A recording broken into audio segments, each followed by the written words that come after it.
More sets of parents are suing the school system over violence at Davidson High School involving members of the football team. And like the family of Rodney Kim Jr. attacked this spring in a hazing incident, they too are demanding that football coach Fred Riley be fired. Here's News 5's Peter Albrecht. Parents present legal papers to school board officials today. Well, I'm here to serve Coach Riley with this claim because I feel like he is responsible for what has happened to my child. That child, Jeremiah Chatman, is shown in this newly released video being pummeled by 5 to 6 students described in the lawsuit as football players on the Davidson campus. Although Chatman did not play football, the lawsuit claims the beating shows a violent culture at the school where administrators and Coach Fred Riley allowed football players carte blanche. My child could have been dead.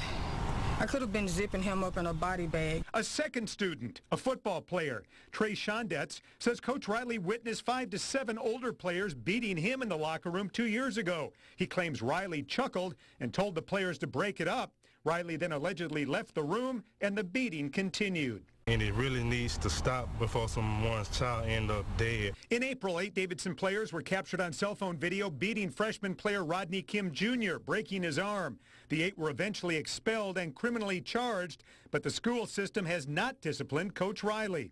They're tossed out of school. They can't play football. God only knows where their futures are going because of Fred Riley.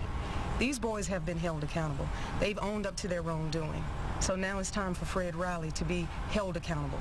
Rodney Kim Jr. accompanied the other families today. He has transferred to another school.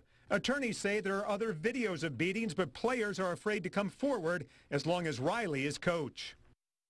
Now, of the 8 students charged in the Kim beating, 3 pleaded guilty today in juvenile court. A 4th is scheduled to face a juvenile judge on Friday. 3 players were 18 at the time of the incident. They've been charged as adults. Peter Albrecht, News 5.